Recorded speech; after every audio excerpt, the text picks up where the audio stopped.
joined by the marvelous and beautiful Dev. Now, it's a big day for you to be here, but at first, before we explain why you're here, I want to go into the beginning. Now, you were basically discovered by the Cataracts, and, right, MySpace, it was an Amy Winehouse cover. Tell me a bit about that. Yeah, I covered Back to Black. Our voices are obviously completely almost opposite, so I don't think people could tell that's what it was, but it definitely was Amy Winehouse cover. And then I wrote a song about this girl that dated my boyfriend, and it was called Blonde Chick. Blonde Chick? Yeah, and the Cataracts heard it and liked it. And yeah, that's kind of how that happened. Now when you get discovered, what is that process like? It was really cool for me. I was a fan of the Cataracts before we'd ever worked together, and we were still living up in Northern California at the time. And yeah, they were kind of just doing their thing, and they were grinding and hustling really tough, and I really respected that. So I was completely flattered when they hit me up to start creating and making music together. And we got in the studio, and it was natural and amazing since day one. So it's been great. Now, I don't think of you as the G6 girl.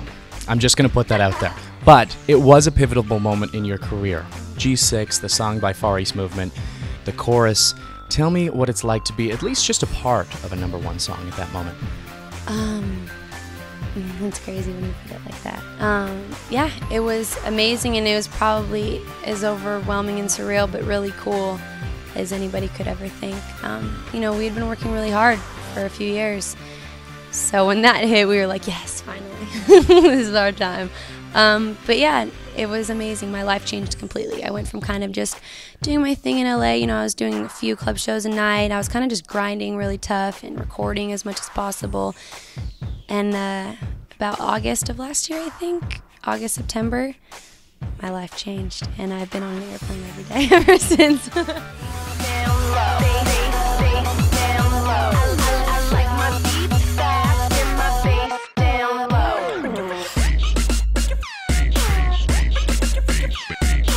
Now, I want to get into another big defining moment. Usher. That's why you're here. Usher is huge. You're opening up. What is that like to work with a star of that magnitude? It's kind of like an honor. You know, Usher pulled me and the Cataracts aside and had a chat with us one of the nights and gave us a lot of love and support and like a lot of like good advice, you know. Having him and Akon be sweethearts is nuts because they're legends, you know. Yeah, it's been nuts, absolutely crazy and insane and hard and really fun at the same time. We get to play for like 10,000 plus people a night. And then we hear like all of Akon and Usher's hits while we're like in our dressing room. You know, it's like insane how many songs and hits they have. Yeah, it's been amazing. New album coming out in September. Debut album. Obviously excited about it. Tell me about it. It's called The Night the Sun Came Up. A majority of it was recorded and written in Costa Rica, so the vibe is really cool.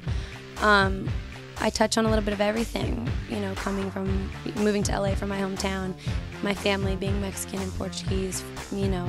I talk about love. I have a couple little strip club sort of little bangers in there. There's a lot of tempos and textures and some ballads, and I'm really excited for people to know and see that yes, I can pop bottles in the ice, but I also have a heart and a soul, and so hopefully everybody will kind of know who I am a little bit more. Yeah. It's a very important question for me to ask you because when I was doing my research about you, you were somebody that came from a smaller town. You went to LA with a big, big goal and a large mission. Being where you are today, do you feel like you're steps closer to accomplishing that mission? I do. Realistically, I do. I'm still never satisfied. I think that's just kind of how I've always been with myself. But I do. Yeah, that's actually cool. Thanks for bringing that up. I kind of feel good right now.